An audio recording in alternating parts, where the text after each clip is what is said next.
embarrassing. Boris shoot himself in the leg partying while Queen mourning alone for Prince Philip.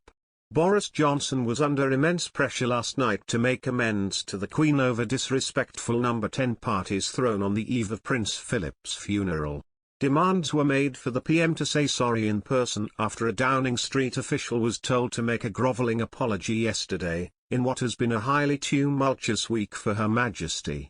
It is understood an aide made the call on behalf of Downing Street for the regrettable behaviour in April last year.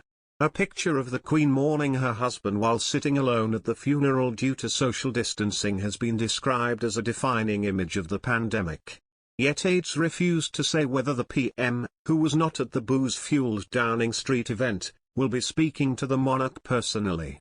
Richard Fitzwilliams, a royal commentator, said Mr. Johnson should make a personal apology to the Queen.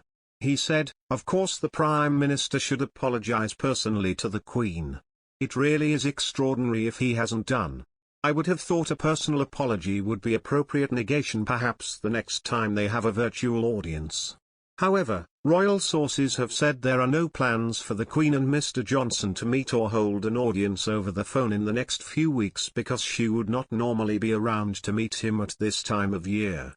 The Queen had intended to be at Sandringham from just before Christmas until mid-February and may still go to her Norfolk estate to mark the anniversary of her father King George VI's death and her accession to the throne on February 6.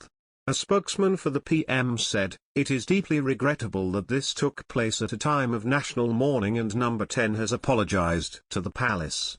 You heard from the PM this week. He's recognised number 10 should be held to the highest standards, and take responsibility for things we did not get right."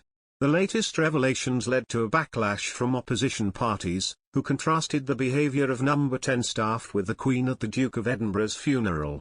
It is said that 2 staff get-togethers took place on April 16 last year, at a time when COVID restrictions banned groups from indoor socialising. They have been added to the list of gatherings in government buildings being investigated by senior civil servant Sue Gray. The PM's former Director of Communications James Slack yesterday apologised for the anger and hurt one of the events, his leaving had caused. The other gathering was for one of the PM's personal photographers, it was said.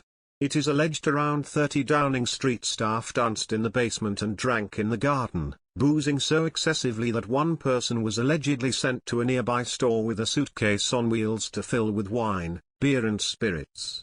But the reports are yet another blow to the PM, who failed to stamp out a party culture in number 10 when millions of Britons were making huge sacrifices through the pandemic. England was in step 2 of the government's roadmap at the time, meaning there was a ban on any indoor gatherings of groups from different households, and the limit was 6 people outdoors.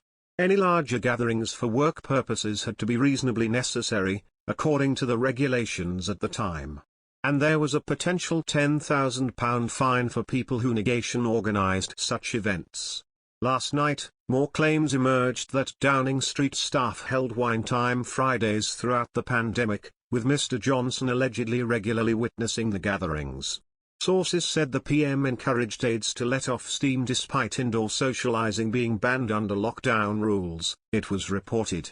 The regular event was so popular that staff even invested in a £142 drinks fridge to keep their bottles of booze cool, it was claimed.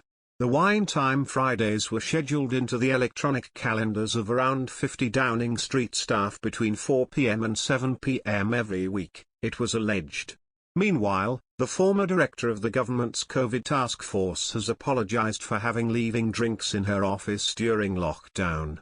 Kate Joseph said she is truly sorry for gathering with colleagues for alcoholic drinks in the Cabinet office to mark her leaving the civil service, on December 17, 2020.